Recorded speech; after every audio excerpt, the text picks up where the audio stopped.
Eh bien, bonjour à tous, clients, partenaires, collègues de Bretagne et de Pays de la Loire, et merci d'être présents pour ce webinaire de décryptage du décret tertiaire.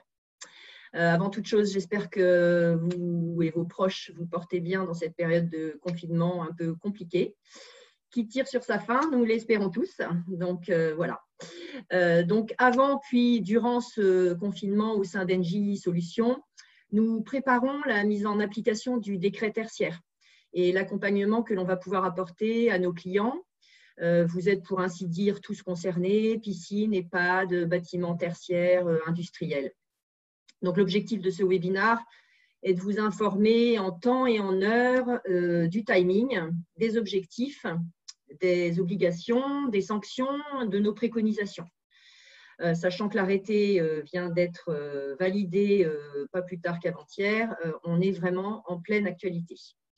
Alors, Engie Solutions s'engage dans cette démarche de déploiement du décret tertiaire sur un certain nombre d'étapes, avec à la fois des outils digitaux de suivi des énergies, de suivi des installations à distance avec nos salles d'hypervision, mais également d'engagement sur les performances énergétiques à travers notamment les contrats de performance énergétique pour lesquels nous avons de nombreuses références sur le territoire.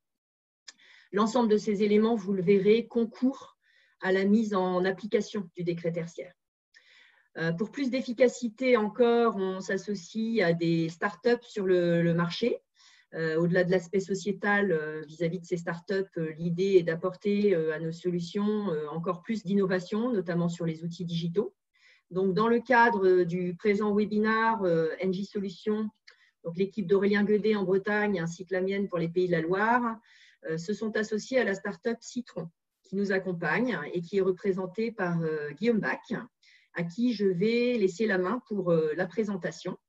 Donc, je vous souhaite un bon webinaire. Je vous retrouve pour les questions et la conclusion. D'ailleurs, les questions sont à poser uniquement par écrit.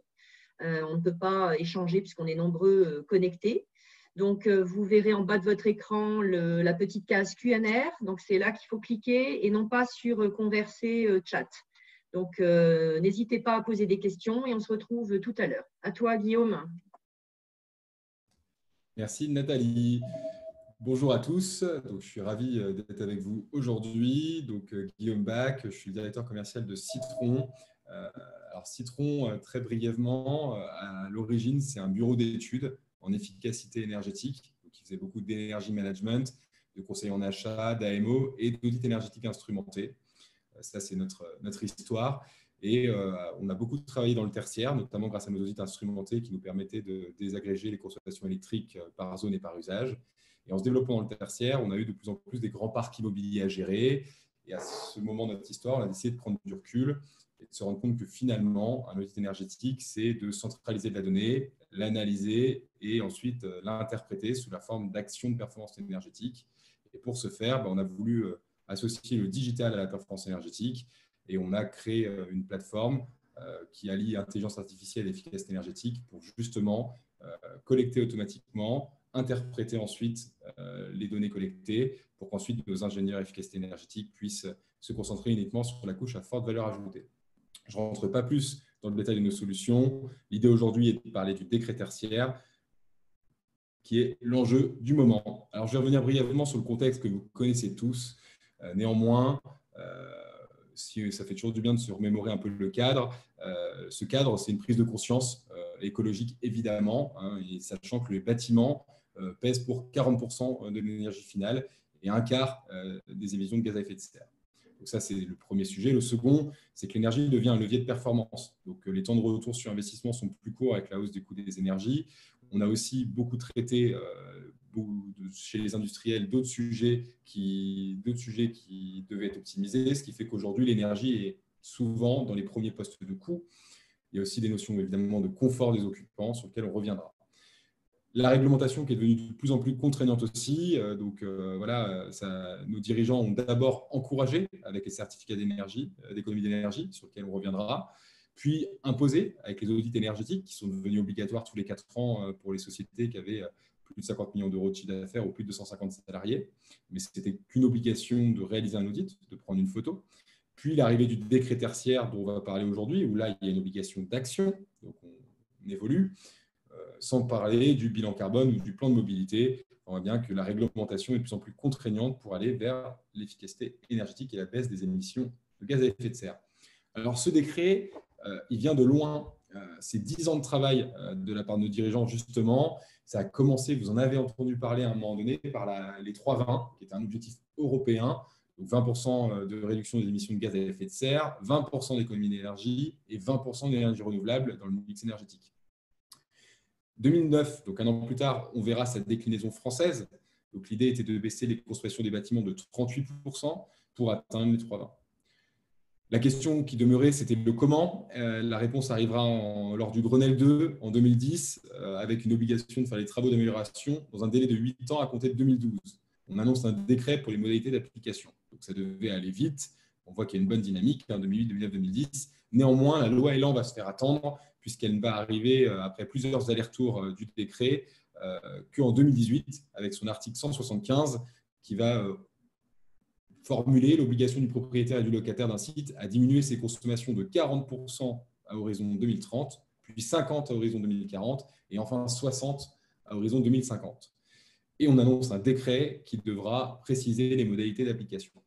Ce décret va arriver l'année d'après, donc on va en parler beaucoup aujourd'hui, son champ d'application, ses objectifs, ses modulations possibles, son suivi, son contrôle et ses sanctions.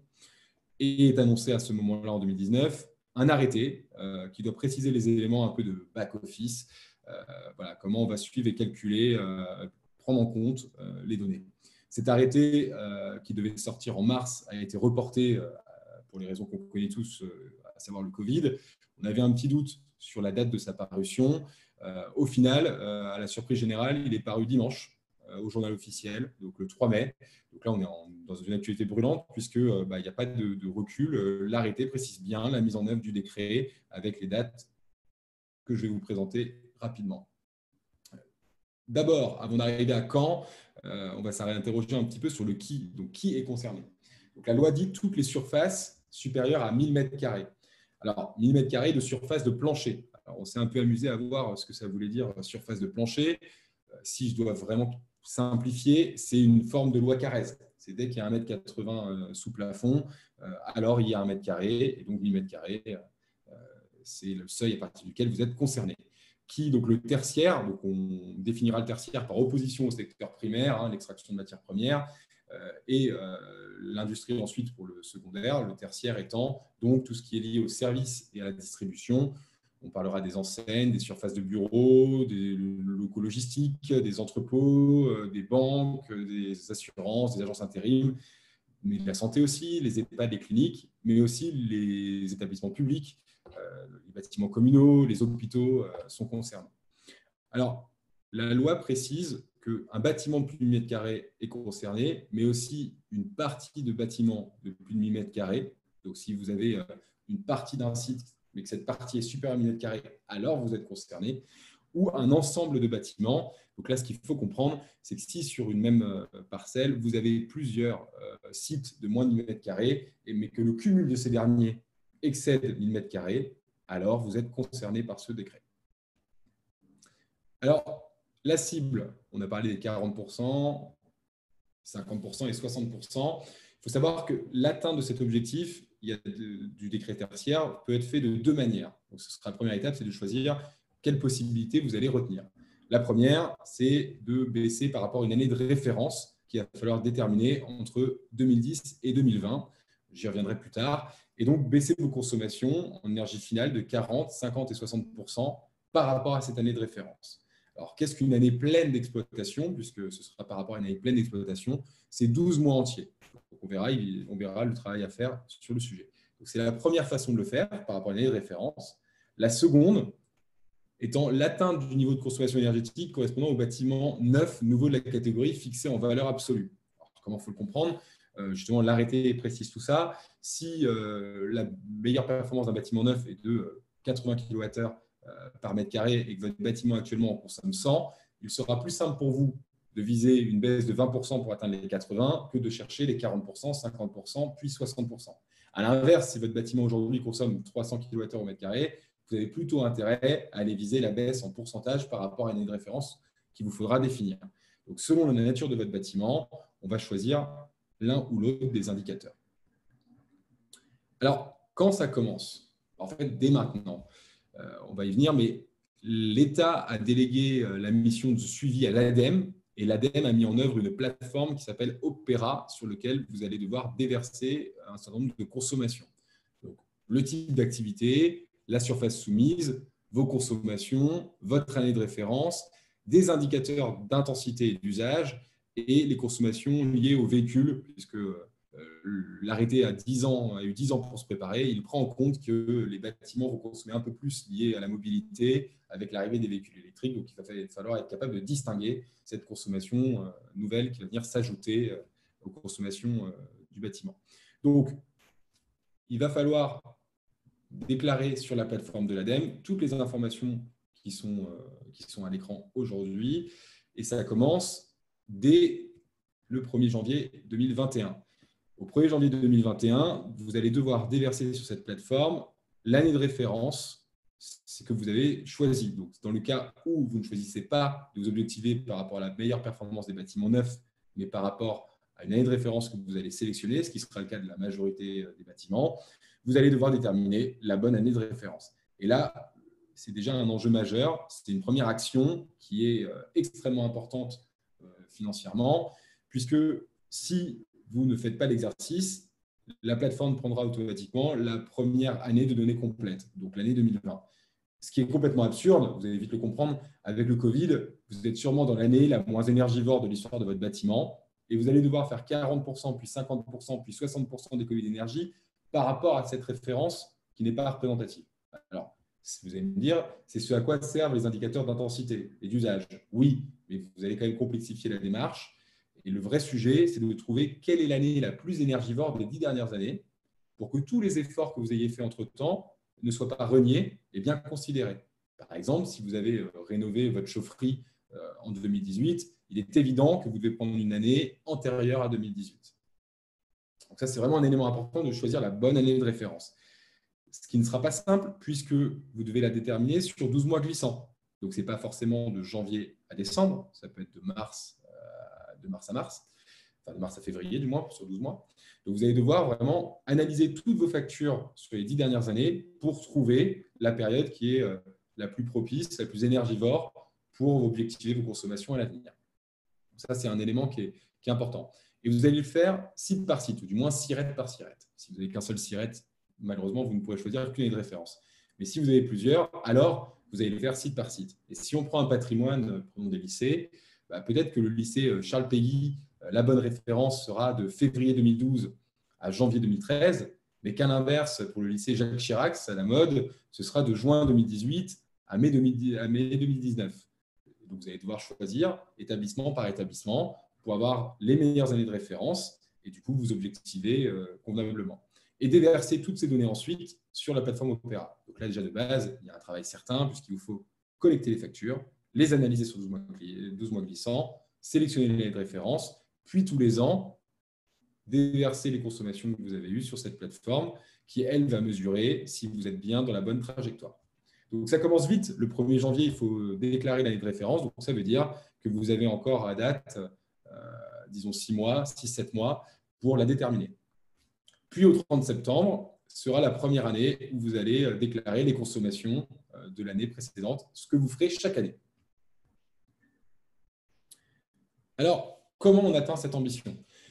Le décret et l'arrêté prévoient 4 grands types d'actions. L'installation d'équipements performants et de dispositifs de gestion active, l'adaptation des locaux et des comportements des occupants, la modalité d'exploitation des bâtiments et la performance énergétique du bâtiment lui-même. C'est les 4 grands axes sur lesquels il nous faudra travailler pour atteindre cette ambition.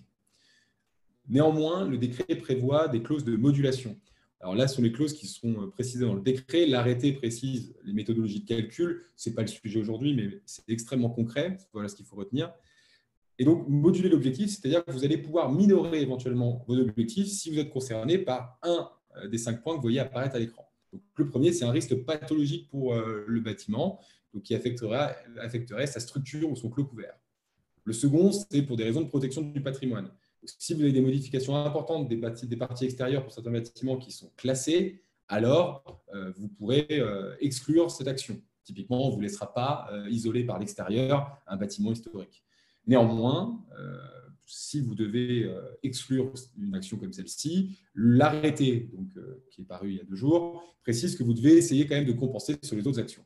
Mais néanmoins, si vous n'êtes pas en capacité de compenser, vous pourrez bien enlever cette action et minorer les 40, 50 puis 60%. Mais là, pour ce faire, vous devrez faire intervenir un architecte néanmoins. Non-conformité aux servitudes, donc je ne vais pas rentrer dans le détail, c'est des cas assez spécifiques. Un changement de volume d'activité, là par contre, c'est important. Ça veut bien dire que votre indicateur d'usage que vous allez déterminer au début, donc c'est le meilleur indicateur pour décrire l'intensité d'utilisation de votre bâtiment. Ça peut être des plages horaires, un nombre de personnes dans les bureaux, etc. Il va vous falloir être précis, puisqu'ensuite, si vous avez un changement de volume, ce sera pris en compte dans le calcul, puisque le calcul de votre performance intègre des variables telles que les DJU, telles que justement l'intensité. Donc, le volume d'activité sera un moyen de moduler votre objectif. Et le dernier qui est important, il est économique. Vous pourrez exclure une action si son coût est manifestement disproportionné par rapport aux bénéfices attendus. Voilà comment c'est écrit dans le décret. C'est-à-dire que sur des systèmes d'optimisation et d'exploitation, ça a été fixé à 6 ans, 15 ans sur des systèmes de production et 30 ans sur l'enveloppe du bâtiment.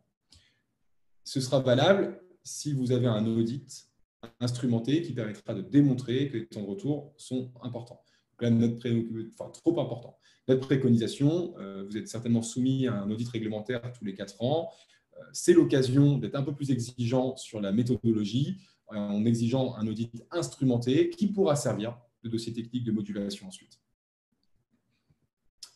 Alors là, c'était tout ce qu'on attendait du décret, de l'arrêté du moins, qui est sorti hier. Donc, je vous en ai parlé au fur et à mesure. Un ensemble de choses ont été précisées par ce décret. Je vous laisse poser les questions. Je y répondrai dans la mesure du possible. On en a pris connaissance hier, donc je n'ai pas encore eu le temps vraiment de poncer chaque ligne de l'arrêté. En revanche, on a déjà une belle vision de sa déclinaison. Alors, des questions naturelles, peut-être surtout en France, c'est qu'est-ce qu'on risque? Quelle est la sanction si jamais on ne se conforme pas à l'exigence du décret? Alors, la première sanction, elle est à la mode, c'est une publication sur un site. C'est-à-dire qu'il va y avoir un wall of shame, un mur de la honte par département où seront cités tous les propriétaires et locataires qui ne respectent pas le décret tertiaire. C'est un point qui est important, c'est que le locataire est concerné tout comme son propriétaire. D'ailleurs, ils vont devoir travailler main dans la main puisque finalement, tout ce que l'occupant ne fera pas devra être compensé par des investissements de la part du propriétaire.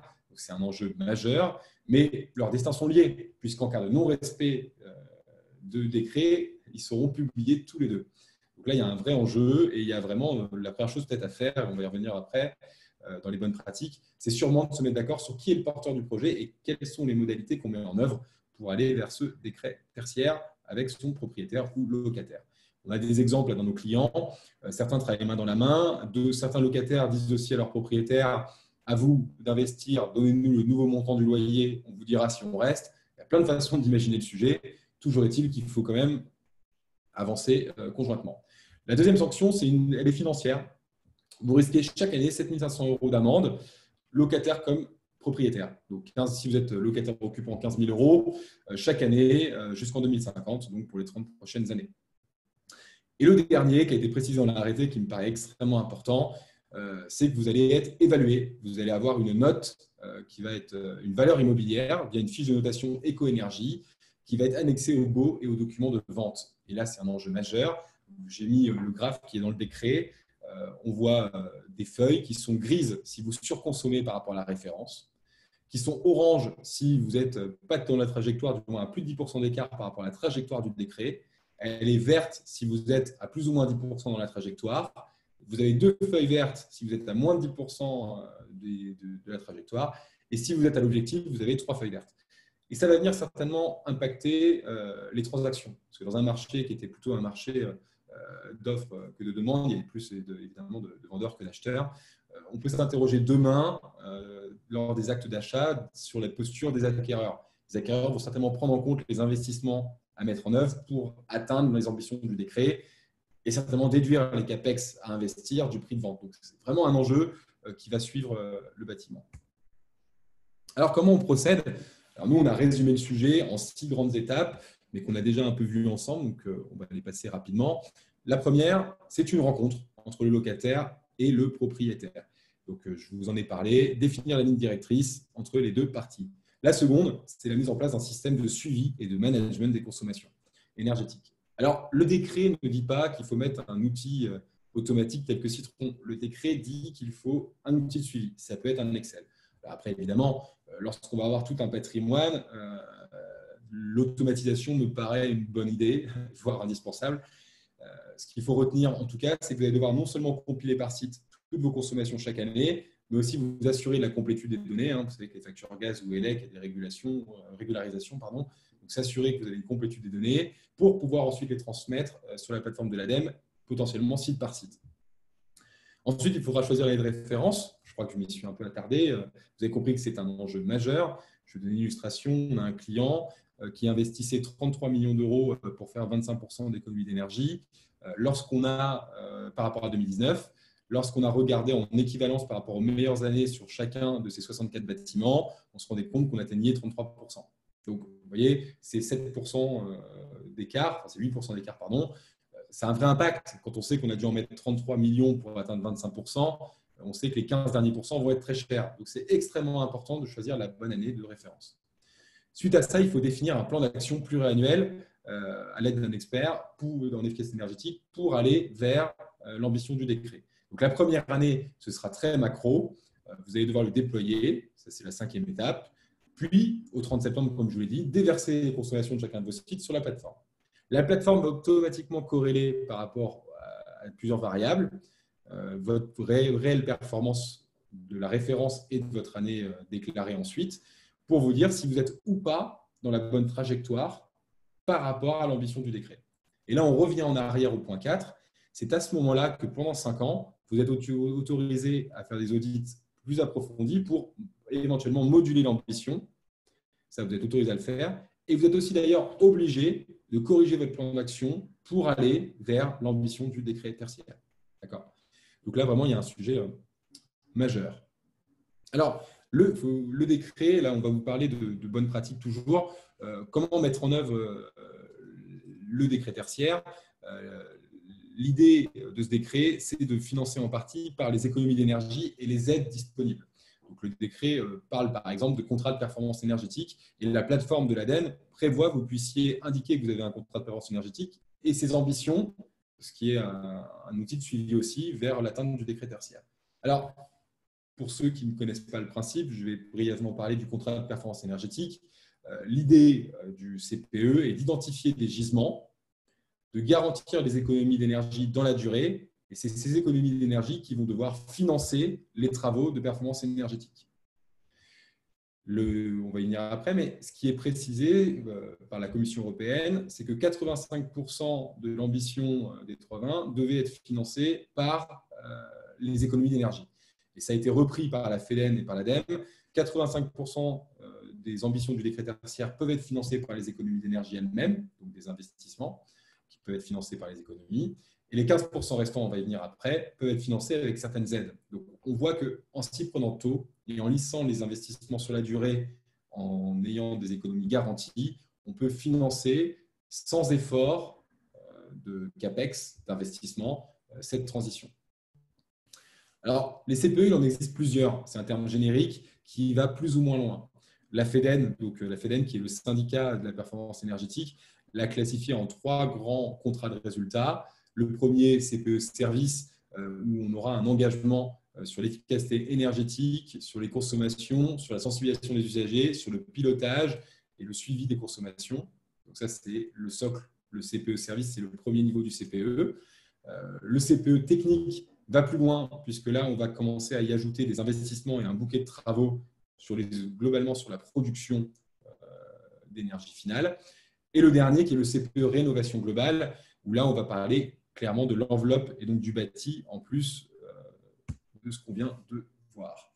La FEDEN donne des notions de gains liées à ces 3 types de CPE. Un CPE service en moyenne, c'est 15 à 20% de gains, donc un TRI rapide, entre 2 et 4 ans. Un CPE technique, c'est entre 25 et 35% avec un TRI un peu plus long, entre 6 à 10 ans. Si on raisonne par rapport à l'ambition 2030, septembre 2030, nous avons donc 10 ans. Donc, on peut imaginer qu'on pourrait financer une grande partie de l'ambition par les économies, effectivement, via un CPE technique. C'est d'autant plus vrai si on se dit qu'on fera l'effort de choisir la bonne année de référence et qu'on ira en plus chercher des aides, type C2E, Fonds Chaleur, FEDER, aide régionale, je ne vais pas toutes les citer, mais il en existe plusieurs. Si on va vers le patrimoine, ce qui en fait, c'est un si, mais qui sera nécessaire pour atteindre les 50 puis les 60%, alors on a des TRI très longs de 15 ans, ou du moins supérieurs à 15 ans, mais bon, l'horizon 60%, il est dans 30 ans. Alors, juste un petit point sur l'Observatoire des CPE qu'a mis en place l'ADEME. Alors, on attend les derniers chiffres, hein. Ceux-là datent de 2017, mais ils permettent de démontrer que les CPE sont généralement autoportés. Donc, ce que je vous ai décrit avant, c'est-à-dire que les financements sont payés par les économies que génèrent les travaux réalisés. On le voit, la courbe violette, c'est justement la courbe de l'autoportée. Donc, c'est-à-dire que tant qu'on est sur la courbe ou à droite de la courbe, ça veut dire que ça ne nous a rien coûté. Les économies ont financé 100% ou plus de l'investissement. Quand on est à gauche de la courbe, il a fallu faire un effort. Les économies n'ont pas été suffisantes pour financer. Cet effort peut être lié à une aide ou par un effort de votre part en termes d'investissement. Donc, on voit globalement que dès qu'on parle des CPE, services et techniques, c'est autoporté, globalement. Quand on parle du bâti, ça va dépendre de la nature. On voit que les premiers CPE bâtis avec des investissements modérés, donc les premières actions sur le bâti, peuvent permettre d'être autoportés. Un projet très global sur le bâti est difficilement autoporté et demande un effort. En tout cas, lorsque c'est autoporté, on a mis un petit schéma à côté pour qu'il y ait une vraie illustration. Vous avez une situation de référence qu'on a mis en 2020, vous avez de la maintenance et de l'énergie. L'idée demain, c'est de baisser les consommations d'énergie via des investissements et que cette baisse du coût de votre budget énergétique soit compensée par le financement et les aides. Donc, on voit que vous êtes à ISO-budget, sauf que votre structure de référence a changé. Ce n'est plus 90% d'énergie et 10% de maintenance, c'est toujours 10% de maintenance, mais là, dans notre cas, 60% d'énergie et 40% de financement.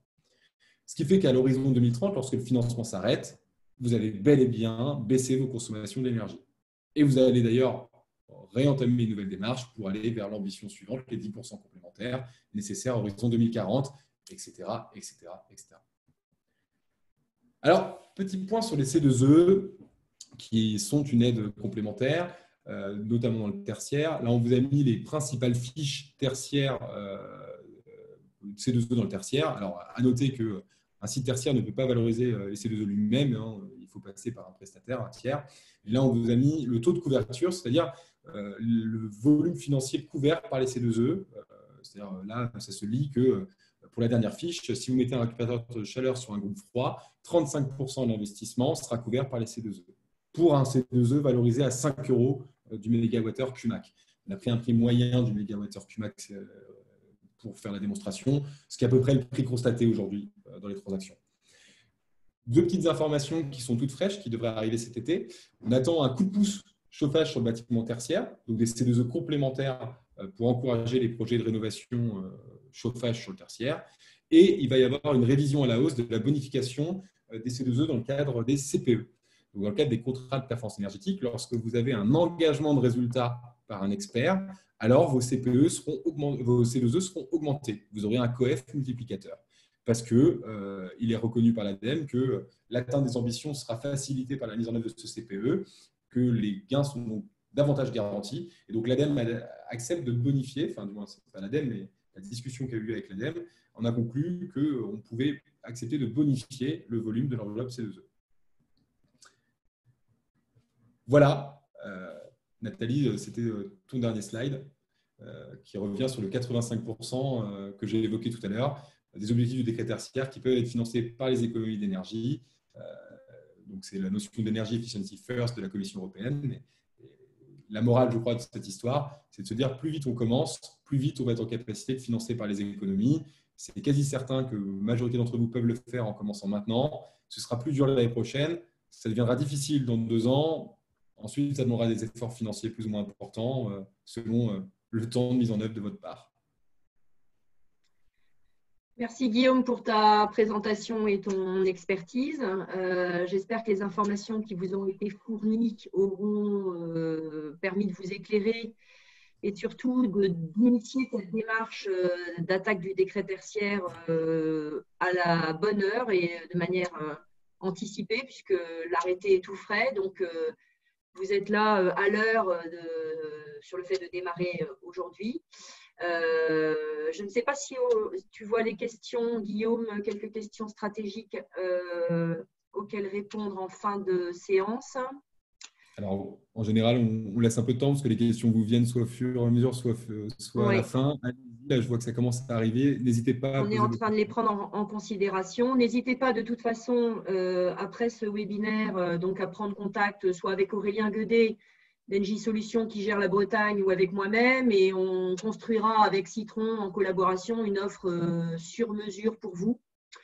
Donc, on est en train de regarder les quelques questions qui tombent.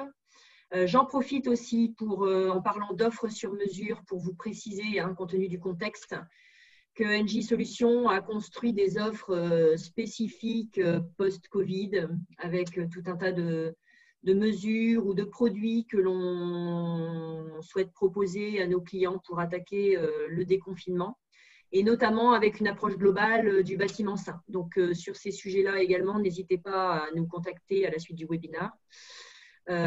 Voilà, donc je ne sais pas si on peut prendre une ou deux questions stratégiques. Oui, ça commence à arriver.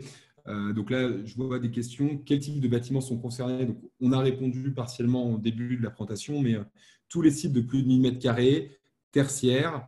Alors, quand on dit des sites, c'est soit des sites, soit des parties de sites, soit des ensembles de sites. Donc, je reviens rapidement, mais un site en lui-même qui fait plus de 1000 m2, des étages d'un site qui ferait plus de 1000 m2, mais aussi des parties de sites, des ensembles de sites, pardon. Ça veut dire plusieurs bâtiments de 200 m2 sur la même parcelle qui cumulés feraient plus de 1000 m2. Après, en termes de qui, donc les logistiques, tout ce qui est logistique, tout ce qui est retail, tout ce qui est bureau. Quand je dis bureau, je vais être plus vaste d'ailleurs. Si vous êtes industriel et que vous avez des bureaux tertiaires, vous êtes concerné par le décret tertiaire. Les halles, là je vois dans la question, de la même manière.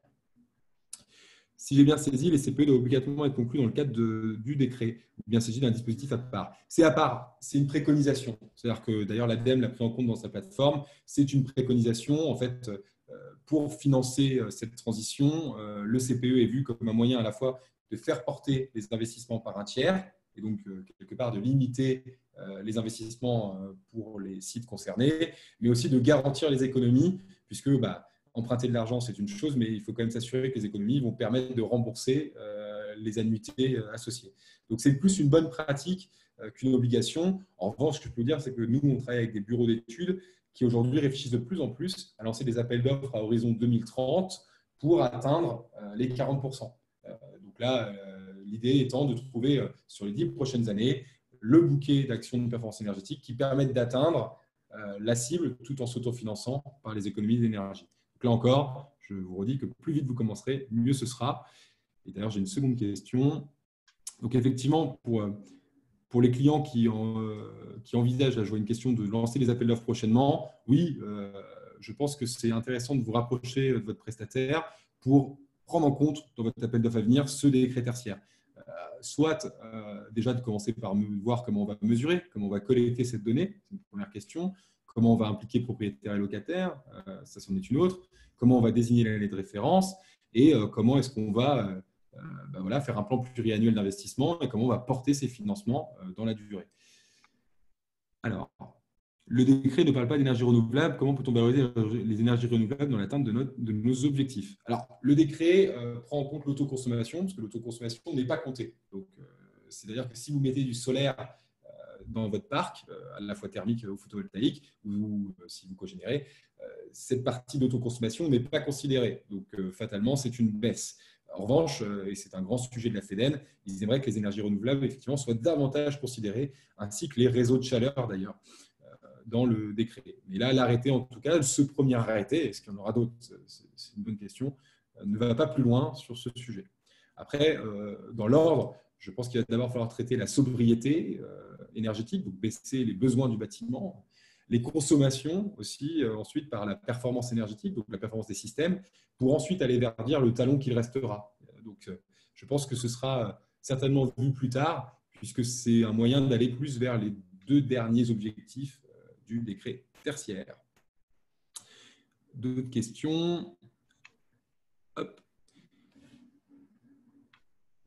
Alors, l'obligation s'applique-t-elle dans le cadre d'une copropriété de bureaux de plus de 1000 m² avec des lots inférieurs à 1000 m²? Exemple, j'ai 1200 m² total du bâtiment divisé en 3 propriétaires de 400 m² chacun. Merci par avance.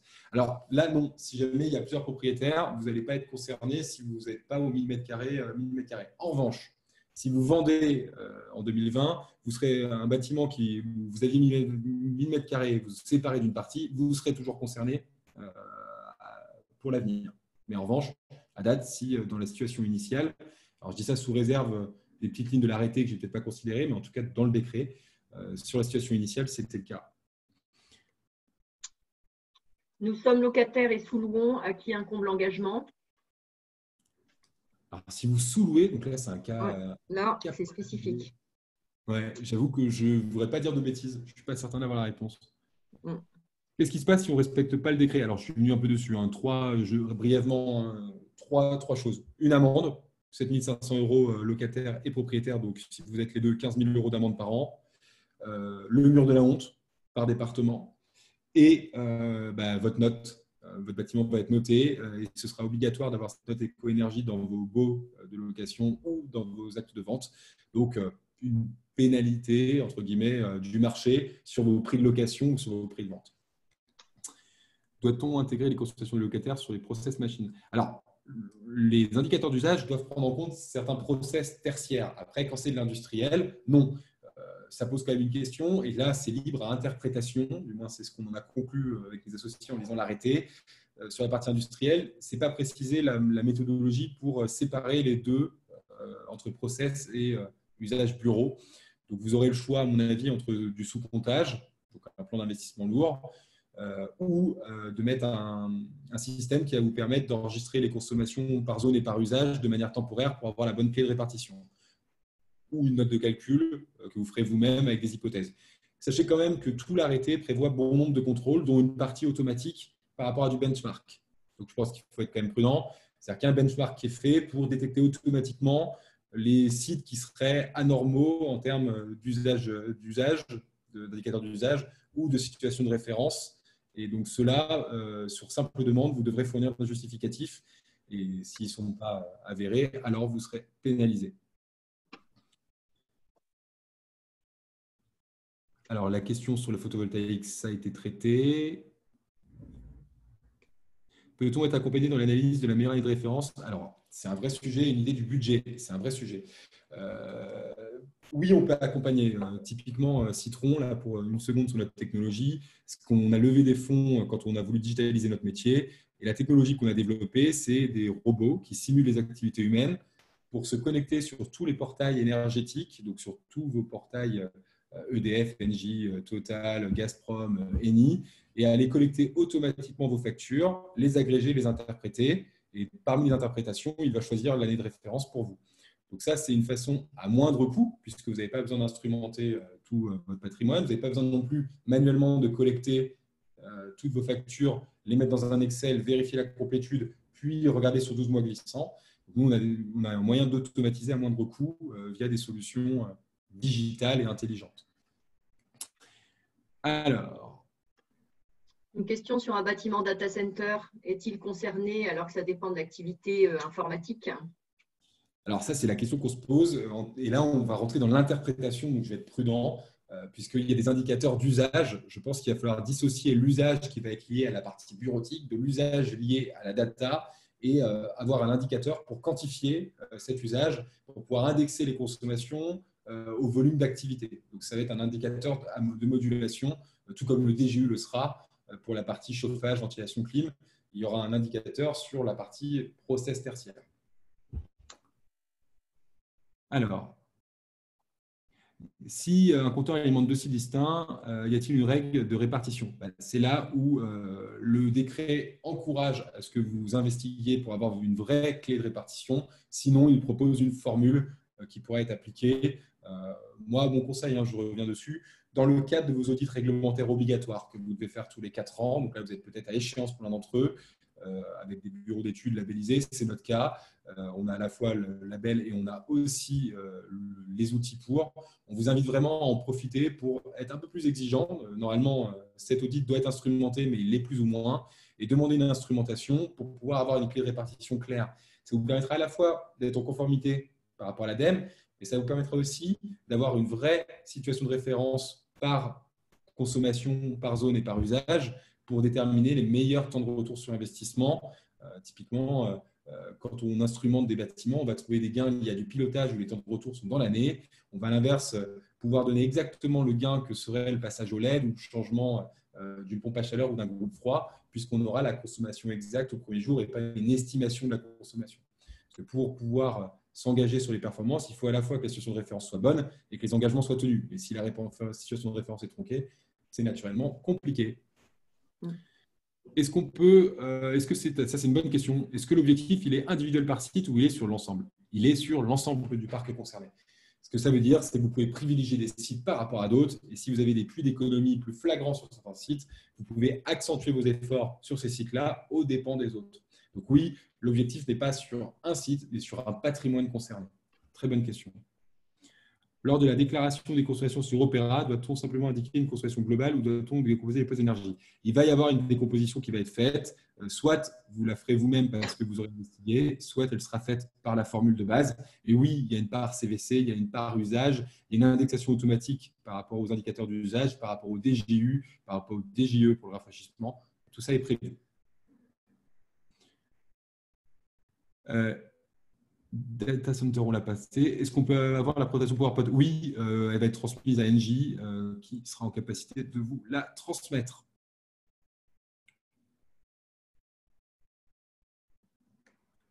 Doit-on récupérer les factures de nos locataires? C'est un vrai sujet entre propriétaires et locataires. Il va vraiment falloir se coordonner pour ça, puisque vos destins sont liés. Donc, vous n'avez pas légalement le droit de la récupérer si vous n'avez pas de mandat. Néanmoins, c'est quand même une étape nécessaire. On a beaucoup de demandes de la part des assets ou des property managers qui utilisent nos solutions parce qu'ils gèrent des parcs de 150 locataires pour un propriétaire ou parfois plusieurs propriétaires.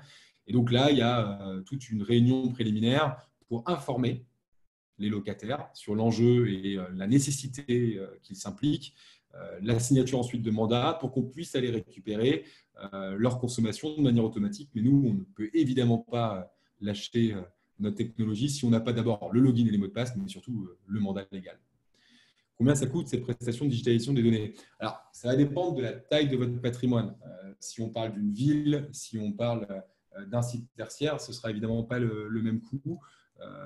Donc, c'est assez aléatoire. C'est par point de livraison. Ce que notre plateforme agrège, c'est l'électricité, le gaz, l'eau, les cartes carburant et les données aussi des distributeurs, donc Enedis par exemple, ou GRDF, pour pouvoir agréger les courbes de charge. Donc ça va aussi dépendre de tout ce que vous voulez voir, si vous voulez simplement agréger les factures ou si en plus vous voulez commencer à interpréter, est-ce que vos puissances souscrites sont les bonnes, quels sont vos sites les plus énergivores, tout un tas de données. Pour une ville, là j'ai une offre en tête, on vient de faire une offre pour une ville de 120 bâtiments, on était sur 7 000 €, pour vous donner une idée. Sur un patrimoine, pas sur un site, je suppose. Alors, le numéro de SIRET, c'est une vraie bonne question. Si vous n'avez qu'un seul numéro de SIRET, on a le cas là dans l'enseignement à campus, alors vous ne choisirez qu'une année de référence. Ce qui va encore complexifier un peu, parce que ça veut dire que vous allez devoir agréger toutes vos factures, vérifier qu'elles sont bien, la complétude soit bonne de chacune d'entre elles pour pouvoir les agréger ensuite. Et quand vous les aurez agrégées, choisir quelle est la meilleure année de référence pour l'ensemble. C'est déjà moins avantageux de pouvoir choisir site par site, ça c'est le premier inconvénient. Et le deuxième, c'est que si vous n'avez pas un outil pour agréger automatiquement, c'est un vrai travail, j'ai envie de dire à temps plein, pour pouvoir le faire. Je crois qu'on est au bout des questions-réponses. Oui, je crois qu'on est bien et puis on a un petit peu dépassé le timing. Mais c'était important de répondre aux différentes questions, sachant qu'on ne s'arrête pas là. On est à votre disposition, comme je disais tout à l'heure, soit Aurélien en Bretagne, moi-même et les équipes Engie Solutions en Pays de la Loire. et notre partenaire Citron sur l'accompagnement du décret tertiaire. Donc, n'hésitez pas à nous contacter pour continuer à échanger sur le sujet, enclencher une éventuelle démarche, avoir plus d'informations. Les slides sont à votre disposition, on vous les transmettra également. Donc, voilà, si on est bon, on s'arrête là. Merci beaucoup, Guillaume, pour cette expertise très poussée. On est content d'être en partenariat sur ce sujet. Merci à tous. Je vous souhaite surtout un bon déconfinement également à partir de la semaine prochaine. Au plaisir de vous entendre et surtout de vous voir. Au revoir à tous. Merci. Au revoir. Au revoir.